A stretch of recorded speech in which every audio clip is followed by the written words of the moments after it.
G'day Rugby League fans, welcome along to the ACC's Mad Monday podcast, live from the Export Beer Garden studio and brought to you by 4 and 20 Traveller Pies. My name is Chris Key. Joining me today on the podcast, Dai Henwood. Dai, how are you? Oh, it's good having just two straight-up stand-up comics talking about Rugby League. Keezy, hot off the mic, tearing it up. Getting the laughs. Yeah, I made my debut last night as part of the comedy festival. Shat my pants, you'll be happy to know. Does it make you happy to hear that I was freaking out about that? Yeah, because I still freak out, and I've only been doing this for 26 years, and I'm still freaking out. Well, actually, the interesting thing I noticed, and this is very not rugby league chat, is that whilst everyone else is performing, all the other comics were just pacing around. Even the experienced ones like Heath Franklin, Chopper Reed, they're all pacing around nervously. So it's like a lot of nervous. I thought everyone would be really relaxed. Now, there's so much nervous energy. Right. Okay. Did you have some sort of early mid-50s Punisher in the front row laughing at everything? Yeah. His name was Jason Hoyt. Yeah, and he kept distracting me and interrupting my jokes and things. So that was good. And he was mostly just laughing at my goatee that I've got at the moment. So, but there'll be a video on that on the Hodaki Big Show later on in the week. Right now, it's time to chat NRL. Before we do rip into it, a reminder that the ACC and the Mad Monday podcast have got the Mad Traveller promotion running at the moment, thanks to 4 and 20 Pies. If you want to win the chance to go along to watch the Warriors take on the depleted Broncos for State of Origin, hopefully kick their asses at Napier's McLean Park, May 27th, you'll get flights and accommodation for you and a mate. You'll also get $500 spending money and a signed Warriors jersey. If you are keen on that, text the word pie to 3236. Get stuck into it. Di, we've got to rip into a massive Warriors win. First one in a few weeks, so it's bloody good to see. They got the win over the Bulldogs, 24 points to 12. Dylan Walker. Oh. He shoots it. He puts it in for Noah Blake in a spot, and he just strolls over. He puts out the hands of Jesus, the statue looking out over the shores of Rio de Janeiro, and in for Noah Blake. Wow. Do we get a bit of Johnson brilliance? No. Shocking service.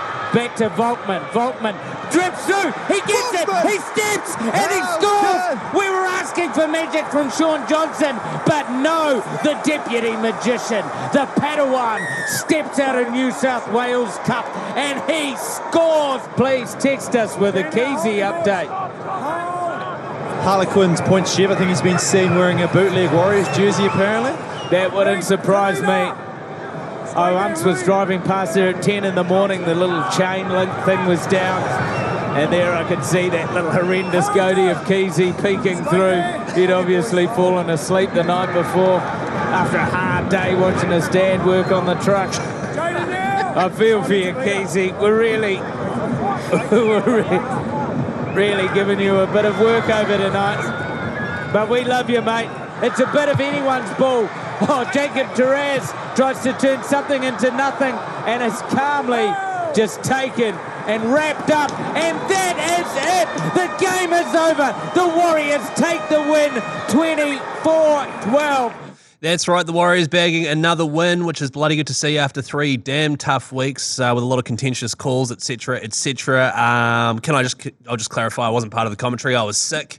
Wasn't at the Red Fox Tavern like many people were trying to spread venomous rumours. I'll just put those to bed right now. But Di, the first half in particular against the Doggies, 18-0, our biggest lead at halftime, I think, in the past 2 years, I believe it was.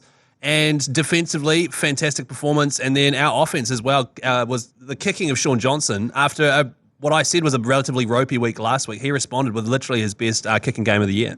Yeah, the whole first half was one of the best 40 minutes I've seen the Warriors play in a long time.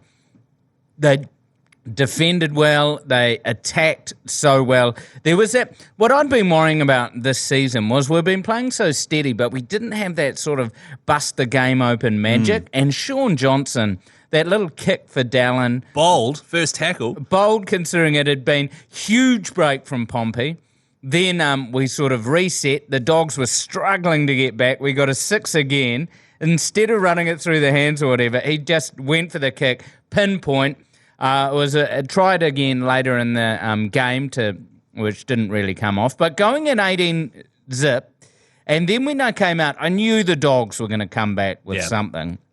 And we did fall away a little bit. We did, yeah. We didn't just keep going, but we did enough to win. And all I wanted out of this was a win going into the bye. I didn't care if it was a Golden Point win, if it was shaky as. We were over in Aussie. We're still on the road. 4th game in 17 days, and we did it. I must say the biggest player for me was Chance Nickel-Klukstad.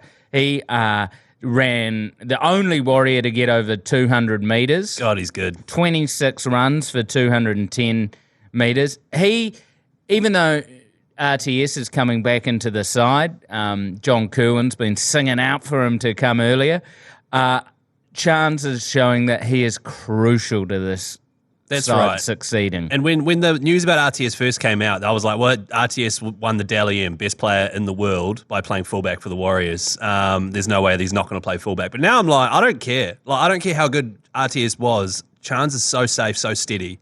RTS in the centres, as Manaya's been saying as well, it might prolong his sort of career a bit. He won't have to truck the ball up so much. As you can see, Chance gets through so much work. He's like a Hilux or something. Yeah, what people don't understand is Chance is that guy who does carries that are so tough. Even if he's not making that many metres, he just goes in and pushes and pushes.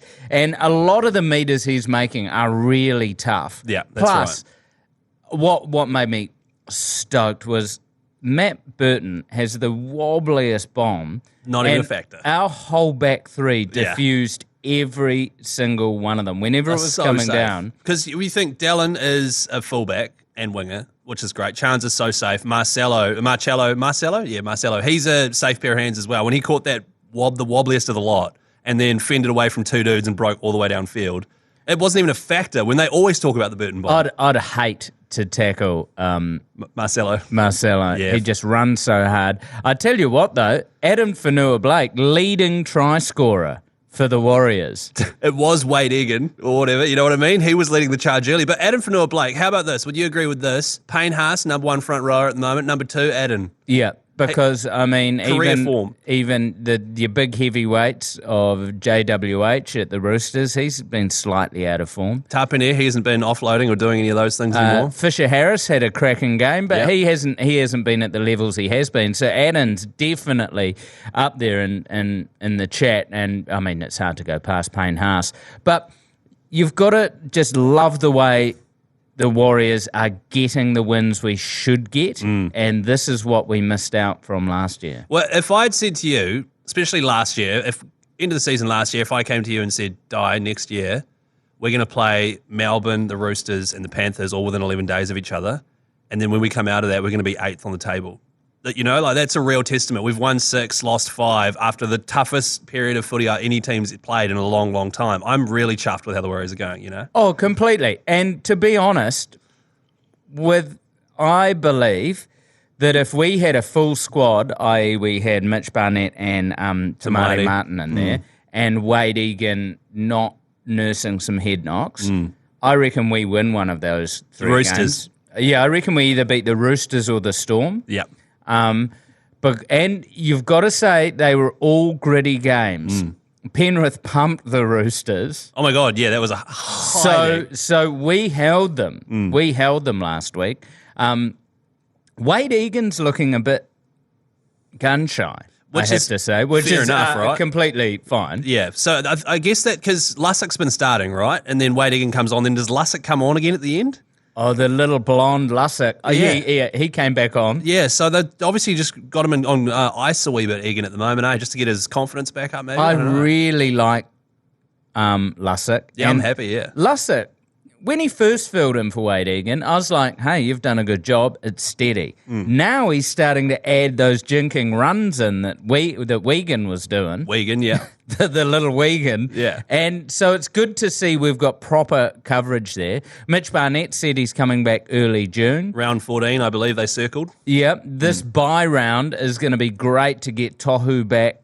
Because Tohu, I mean, I don't know how he does it, man. Well, he's an 80-minute player, and He had a knee or a lower leg injury? The thing is, both knees are taped up. You know what? He's out there wrapped up like a mummy, basically. But he's had a couple of injuries now where he's come back early both times. And I don't know whether he's supposed to be playing 80 minutes or he goes out there, someone gets injured and he's just like, oh, crap, I've got to play another 80. Not that he'd ever complain. But he'll have his mighty homecoming. Yeah. Oh. Ironically, the last time the Warriors played in Napier, Ben Hurley and I were working for the Melbourne Storm at the time. What? And what the hell? So we were in the changing rooms after the game with the Storm. We're interviewing Cam Smith and Craig Bellamy.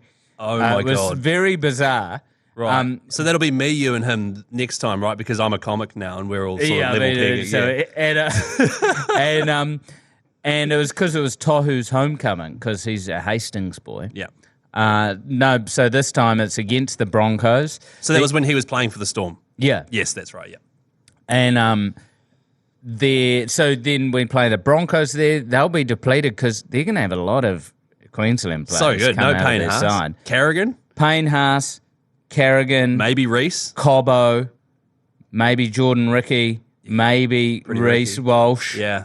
Even if Reese doesn't get selected and they go with Ponga over him, which I think it's 50-50 at the moment, I don't think Reese can do as much damage without that amazing forward pack setting that platform. Because Reese Walsh, as you can see, and we'll probably mention this in your Supercoach sort of chat, he really needs them to be going forward. Yep. Otherwise, he goes missing in games. Yeah, He's not the kind of guy who just creates heaps of chances for himself. And once it's when they're moving forward and he combos with Ezra Mam, he starts flying. So I think we're a chance of winning against the Broncos. That would take us to 16 points because we get 2 for the bye. 2 for the bye. That's right. And the other thing too is depending on I haven't looked around the injury news on Adam Reynolds. He could be out too because he dived over. He went face first into the ground. It looked quite innocuous, but it also looked very awkward. Not guilty, Your Honour. Yeah, what are you getting the ref's room number, mate? But he's such a fragile dude who's had so many things over the years that as soon as he went down like that, I was like, oh my God. So I think if they were without him as well, we could give them an absolute hiding at McLean He's like Park. that amazing vase on your grandma's mantelpiece that looks so good, and then you get up close and realise it's fallen off the mantelpiece 8 times and it's just super glued together and the patterns don't quite match up. Josh Curran, playing out of his skin at the moment, loving that. That kick for our first try where the defence just rushed Johnson and he just calmly put it through, and then the beautiful Indigenous headgear and flowing locks of Josh Curran ran through. What an awesome thing to have that Josh Curran, Jackson Ford, Marata Niokore, coming back, Mitch Barnett. We've got people fighting to start. And every time in the back row, someone goes down, it doesn't matter. Obviously we don't want it to keep happening, but everyone that steps up, you go, oh, that's right, we've got that awesome player. And I was worried about how coming off all this rubbish around the refs last week, no matter where you fall on it, I just was worried it might affect us a bit. And it was just some pretty clean officiating. There was nothing major in that game, and we stepped up. Yeah. Tom Ale is still playing great footy. Yeah, love Tom Ale. I was a bit worried that he had that huge breakout game a few weeks back, and I was worried he was just falling off the pace a bit, as young dudes tend to do, like where they just can really deliver on the first date, and last up to 15 minutes. Then over subsequent dates, their just performance falls. Totally. Falls down, and then it's just a cursory splack, and they're back to watching the footy. So I really like that he's showing up for the full time. He is, and he's almost doing what Bunty used to do a couple of years ago for us, is just come on and bring the noise as well. He's an intimidating, massive player who runs hard. So I absolutely love him off the bench. Ronald Volkman stepping up in the halves and playing well, scored that, basically pulled a try out of his ass. His giant, muscular ass. Used it to step Hayes Perham at fullback and scored that great try. Yeah, and what, Metcalf, I didn't actually follow how Metcalf went in New South Wales Cup. The Warriors had a draw in the New South Wales Cup, which means we're now third on the table, I think. Am I right in saying that there's quite a lot of buzz around Metcalf. Like, he's got a decent amount of props from. I was listening to the Bloke in a Bar podcast a couple of weeks back, and they were saying keep an eye on Metcalf when he comes back because he's a bit of a gun. So, there's a huge heat on Metcalf. Yeah. He was breakout at the Sharks. He's sort of got a bit more of a running game than Volkman, but I mean, Volkman just stepped up. And this is missing Tamari Martin. I know, yeah, who's been so solid for us. Also, a quick shout out to Pompey, who we mentioned earlier, but Pompey was one of those players who I was just like, man, he's just there until we get a good centre. This year, his offense in particular has stepped up massively. He breaks so many tackles, and that run he did to set up that crossfield kick. I was really intrigued why he didn't go for the corner. He almost ran into tacklers. But then maybe he just loves the contact. But maybe he knew he wasn't going to gas them, so he just took the tackle. Yeah, there's so much to like. Rocco Berry back in. Rocco Afridi. Rocco Safridi took Vailia's spot because Vailia was defensively a bit of a shambles last week in the New South Wales Cup. It shows that Webby is rewarding defence and he didn't do anything wrong, but he didn't do anything right. He did things right, but I mean, he didn't have a stellar game, but he did nothing wrong. Well, the good thing about him coming from Union is that Union boys know how to tackle. So, like, if you need to plug a gap, chuck a dude who can tackle his ass off in there. The only thing he did wrong didn't end up being a try, which was that weird kick, and then Alamoti knocked it forward into Pangai Jr., who then scored. It was overturned. And that was through Rocco Berry under the high ball there a wee bit. But other than that, and that wasn't even a try anyway. But that was one of those 50-50 high balls. Huge anyway. 50-50. I would be tempted. It's hard to see who's going to drop out. Which is great, right? Which is awesome, as it means people are really fighting for their spot. So when the pressure comes back on and we've got people... I mean, the only guy I think who slips out of the team is Bailey Sirenen. When we get Ford and Barnett back. Yeah, I agree with that. His defence isn't amazing. Yeah, and this isn't because it's like he's a liability. No, he's still having a staunch game. But he's the only guy in our team I could see dropping out. Yeah. Before we move on from the Warriors, a couple of quick things from me. First of all, I love, obviously, Adam Fanua-Keezy, we were just saying, he's almost in the form of his career at the moment. I love the fact that it's not the same play, putting him over. It is a short ball, but Tohu's thrown him one, Sean Johnson's thrown him one, Dylan Walker threw him that one on Friday night. You know, they're mixing it up. He's just running the right lines. How good, while you're on Walker, how good seeing him back in the middle. When he is jinking around the middle as another ball player, it's awesome. It is bloody awesome. So I love Volkman and Sean, and then him being free to come off the bench and do that. And the second thing is I love the big dick energy from Sean at the moment. I don't think last year he would have the guts to on first tackle cross kick it to Dallin. Do you know what I also love from Sean? What? Kicking every conversion. Oh, he's nailing them. Maybe that's a confidence thing, man. Conversion kicking's hard out confidence. Yeah. And we had 1, 2, 3, 4, 5, 4 tries or 5? 4. 4, 24. Yeah, 12. 4 tries and converted all of them. Knocked all of them over, and they weren't all easy kicks. So it was away from home. We took it. We're going into the bye. It's feeling pretty good to be a Warriors fan. It is feeling bloody good. And don't forget, this weekend, the ACC will be commentating the bye all weekend on Sky Sport. No, we're not. We're having a week off, obviously, but we'll be back the weekend after when we do take on the Broncos. It is time now to move on to the stonker of the round. It is the Eels taking on the Raiders. The Raiders getting the win, 26 points to 18. Shot there, hold on, things getting a little heated here. Horsburgh and Madison. I think he's thrown one. Madison, straight into it. He's been on for 2 minutes. Punches thrown here. We might be losing some players. Horsburgh still waiting. The kick from Madison. That's rebounded. That's a try. Fogarty again along the ground. The wet surface. No one for Parramatta's there. Sebastian Chris scores. And the grubber does it again.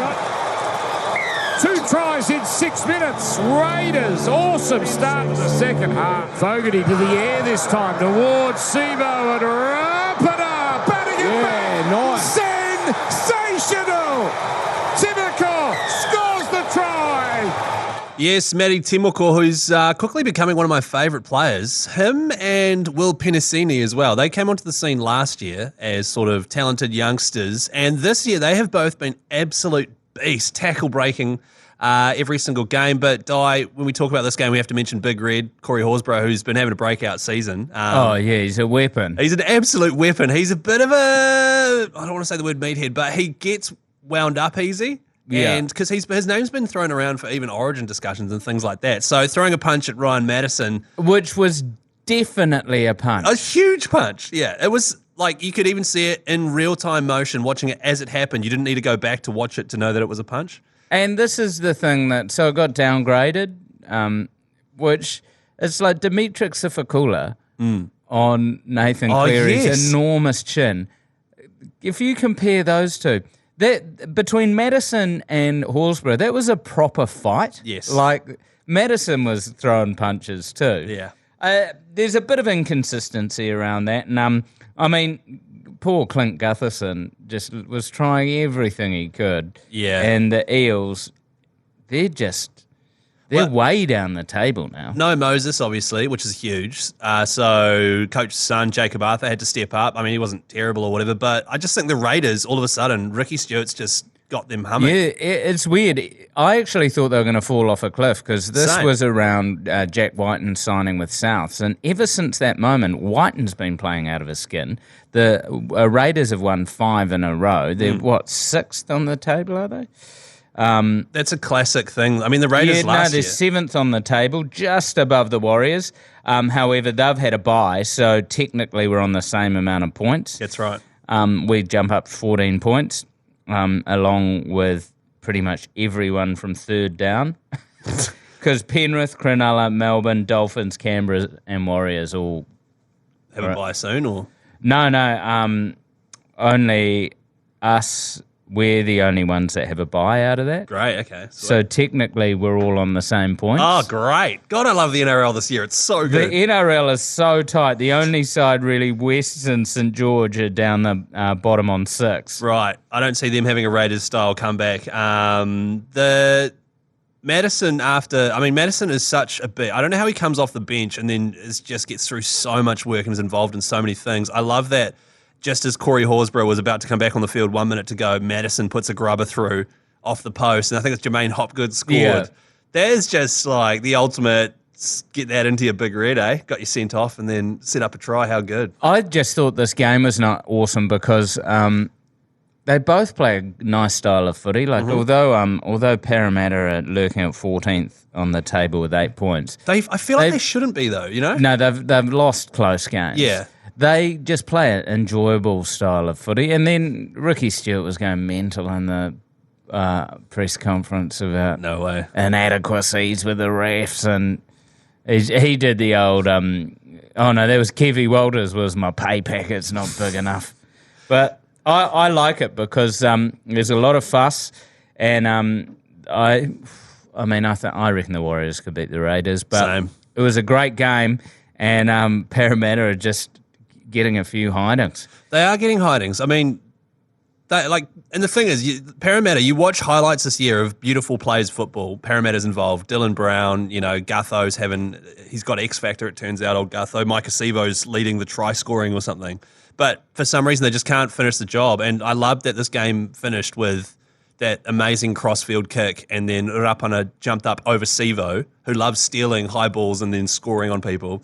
Tapped it back, Timoko caught it on the full, scored. It's just beautiful. Rapana is such a good player. I know. He always had been. He's so good. He's great. He's just an idiot, though. He always does stuff to get binned or sent off or banned for a few weeks. He gives away the classic old school Warriors penalty where hard out.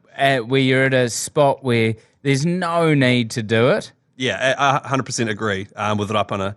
So we actually take on the Raiders soon, don't we? Just looking. Do we take on the... No, that's a yarn. Don't even worry about it. No, we don't play them for quite a while. Oh, no, round 15. Yeah. Week 15. So 9th of June, which is just under a month away, we do take them on, which is... I'm pretty confident we can take them down. You're right. I think we can do it.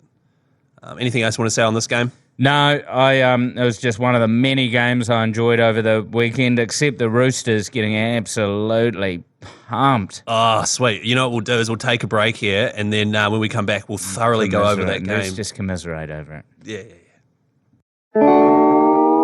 Not guilty, Your Honour. Yeah, what are you getting the ref's room number, mate? Welcome back to the Mad Monday podcast. Jeez, those ads were good, weren't they, Di? Phenomenal. Yeah, so good. Just a reminder, we're live from the Export Beer Garden studio. We're not live, it's a podcast, but we are brought to you by 4 and 20 Pies. No, we are live. Are we live? Literally doing this live while you're listening to it. Wherever you are, we just constantly rotate this podcast. We go to leave and then it's like, oh no, someone in Hastings has just fired up the That was potty. just tuned in, right? What do you think about that Warriors game? Don't forget as well, if you and a mate want to go to Napier's McLean Park on us to see the Warriors take on the Broncos May 27th. Free flights, accommodation, signed Warriors jersey and 500 spending money as well, thanks to 4 and 20 Traveller Pies. Text the word pie to 3236, and if you want to get your mouth around one of those, you can find them in supermarkets, or if you go along and watch the Wars play. So next up, Di, a few talking points from the latest round of the NRL. First of all, Manly v. the Sharks. That was a good game. And for me, I mean, the Sharks looked good, but holy cow, Manly, and especially Tom Turbo, not good. Tommy Turbo is, I don't believe he's Origin ready. No. He's getting, Nikora just ran circles around him and He he's his second smoked rower. He smoked him. The Sea Eagles basically have Cherry Evans and Garrick. That's right. They're their two weapons at the moment. And Garrick, I didn't realise, he gets through so much work, even if he doesn't score tries and things. He's an absolute He beast. tackles his ass off. That's right. And then he managed to get away for one try, and that was a big landmark game for him as well. I actually thought that the Sharks had put them to the sword a bit more than they did, That's but right. they just couldn't get going in that second half. Nico Hines is playing well, but if you look at how well Luai played against the Roosters, I can't see Nico, you don't reckon? Nico making Origin. Well, but will they do the whole 18th man situation? Maybe. I think he'll be in camp. Yeah. But I don't know if he'll be in the side. So, well, if he doesn't, I can't believe you wouldn't have Nico Hines, for New South Wales. How about this? This is something we were discussing. This is a little extra bonus chat for Keezy and Di. Tedesco's been shit, which he's one of my all-time favourite players, James Tedesco. So has Tom Turbo, Latrell at fullback, Campbell Graham in the centres, and then I can't remember who I had in the other centre. Stephen Crichton. Steve, exactly, someone like that. That seems like based on form. Because I think the New South Wales side look at this heyday when a couple of years back when they had every fullback playing. That's right, yeah. Where they had Teddy, Turbo, and Latrell, who are all in blinding form. That's right, yeah. I think it's too dangerous to play Turbo there. I think Manly are struggling without him because they want him to be good. They actually fire pretty well when Garrick plays fullback. So whether you move Turbo into the centres. For Manly? Yeah. Wow, So we got to do something, man, because, I mean, once Daly goes for State of O, Manly are going to be in all sorts because he's currently the only one in form. And if they're they going to lose- need Schuster popping off. Yeah, oh my God, Schuster, can you come back and stop being bizarre? And also, Olaquatu could be gone as well. Another talking point here. Olaquatu has been very average. Yeah, exactly. Since he got all the raps around Origin, he's been very average. Which is weird because all these other players who are in contention for Origin have been stepping up. Your Luai and who was it? Someone else massively stepped up. Like even Grant and Munster were awesome on the weekend just because Origin's about to come through. And then Olaquatu has done the opposite. He just seems pretty pedestrian, eh? He does. And he got run over for one of the Sharks' tries as well, so not a good look. Here's a great talking point, Di, regarding your second favourite team behind the Wars. Are the Roosters cooked? Just remind me, did they win or lose? What was the... It's full charcoal chicken for them at the moment. 48-4. Panthers 48-4. The Panthers just got into good form. The second JWH came off, I thought, because their win rate is so bad without JWH. They just couldn't click into gear. Teddy's getting as many touches as he usually does, but he's not making an impact. Well, he only had 3 runs in the first half. That's weird. That's real weird for Teddy. Like he's like invisible. It's bizarre. Do you reckon is he done, or are the Roosters not clicking enough for him I think to they're be... not clicking. I personally think they should never have dropped Sam Walker, who's now injured. And also Manu's injured too.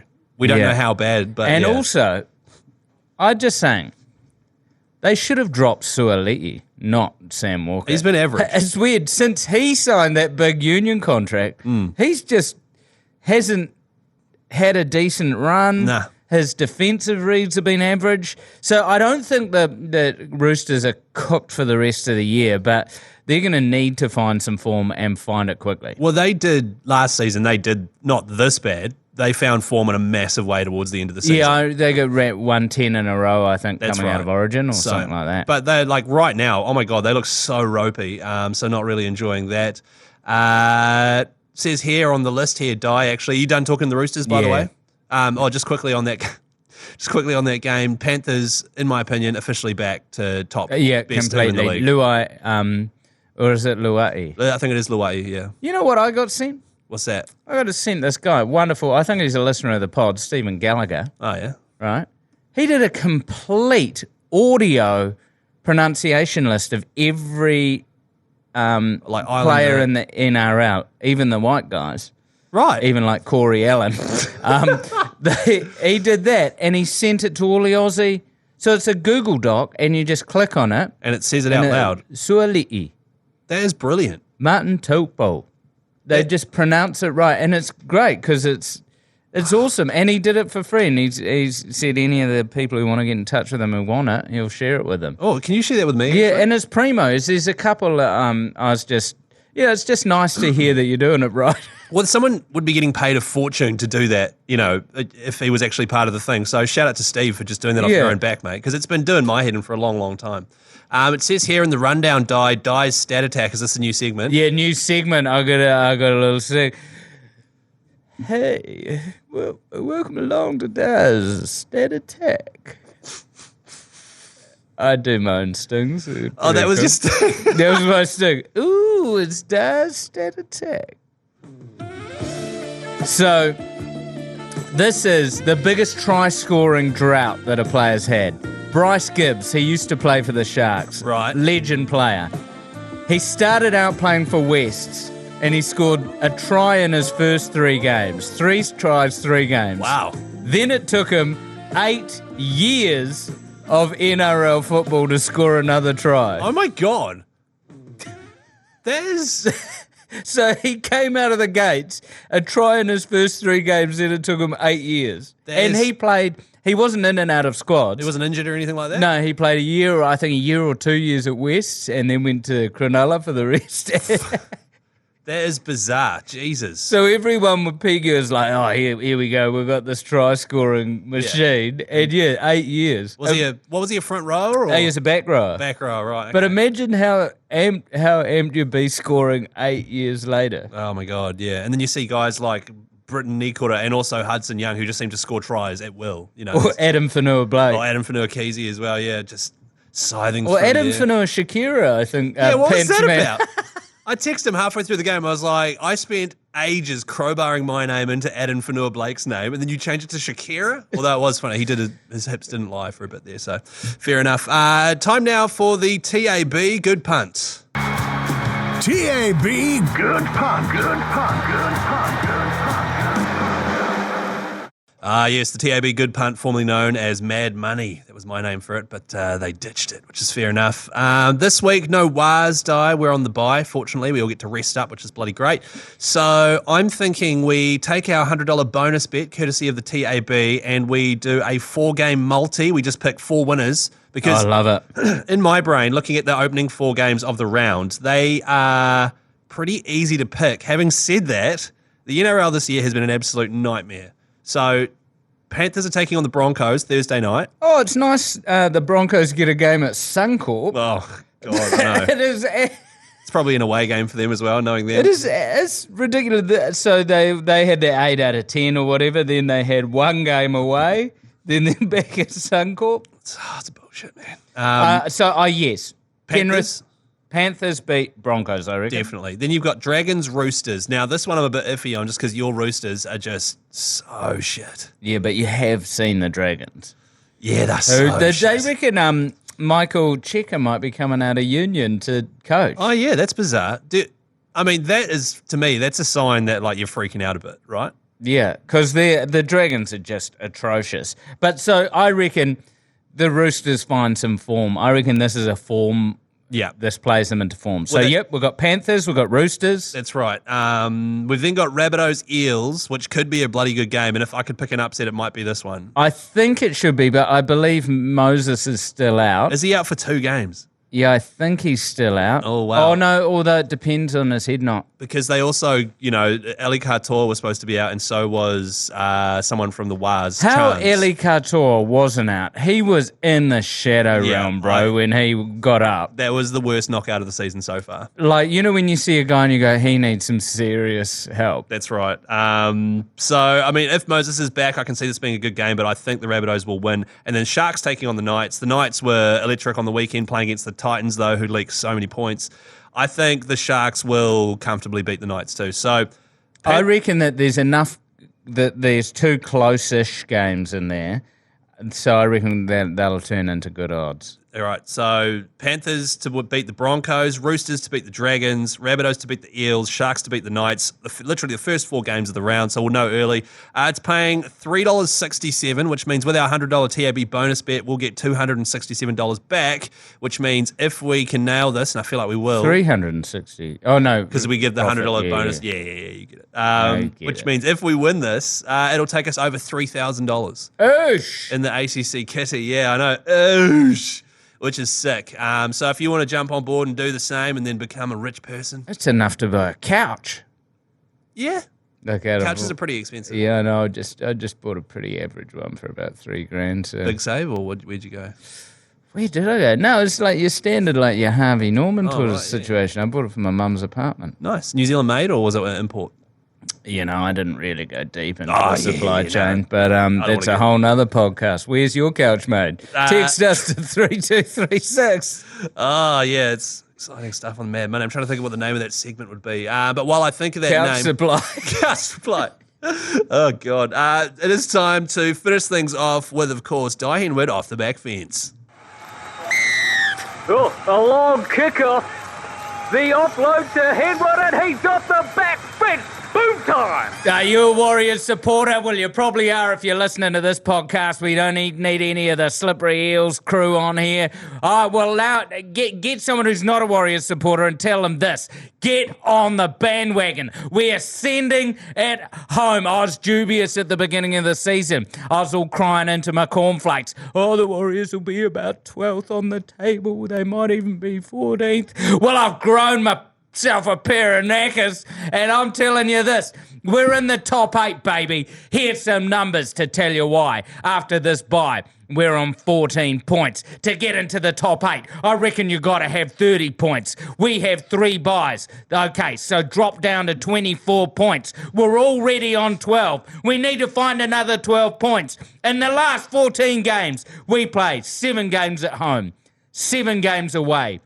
9 out of the 14 games are against teams that are currently in the bottom 8. Yes, I've done the mathematicians. Yes, I've worked out the hypotenuse. Yeah, I've flipped it on its side and tapped it. Oh, yeah, baby. Just like an apple falling on Isaac Newton's head. We are falling into the top 8. We're bringing the noise. Can we reach the top 4? Dare to dream, baby. Should I book my grand final tickets? Hell no. You're a meth smoker if you do. But I love you and I'll join you. I won't take the meth though. I'll just take a trip over to watch the Warriors winning the grand final, baby. Oh, shout out to the Pantsman, by the way, who's literally asked if we're booking tickets to the grand final. He's been saying it from the get-go. Yeah. And the Pantsman is never wrong. He's never wrong. I mean, he's sometimes wrong. If you don't know the Pantsman, and Joel Harrison, one of our producers here on the ACC podcast. Yes. Yeah. So talking about the Pantsman, though, it was his first debut in the commentary. Filled in for me. Shout out, mate. Thank you. Sean Johnson puts a little grubber through for Josh Curran to score. Yeah, beautiful play. He puts the ball onto the boot. Do you know what the Pantsman put on his boot? A full glass of water that landed on the just next to the plug board that has our whole the feed mixer. going out. Oh my God. So I'm calling the try. The Pantsman rips his jersey off. He throws his jersey on the ground. Then he runs out of the studio. I'm like, what's going on? Then he runs back on paper towels. We've got Lawrence running in with paper towels. Finn's trying to get something absorbent. And he almost sent us off air like 10 minutes into that game. Oh my God. So it was touch and go. The legend Joe Jury thankfully didn't see any of this coming on. We stayed on air, and the Pantsman had a good call as well as running the buttons. Far out. That's a classic Jason Hoyt move, actually. He spills water on our desk once a week. But it's good to know that our mixer and all the electrical equipment, it's pretty hardy. It can survive the Pantsman. Yeah, it was more. It wasn't so much the mixer. It was like he almost put, I'd say, 400 millilitres of water straight into the 4-plug that had everything the plugged multi-plug? into. Yeah, the Oh, my God. So the mixer would have gone down and our whole feed out. Shout out to the Pantsman. Don't worry, guys. I'll be back for the next game, which, by the way, obviously by this weekend, but we'll be back Saturday, the 27th of May. Broncos taking on the Warriors, 7:30. They'll probably be Union on at the same time, so we'll be on Sky Sports 6. Thank you, 420 Traveller Pies. Thank you, Export. Thank you, Dai. See you tomorrow for the Supercoach special. See you then, Keezy. And Australia without rugby league is not Australia.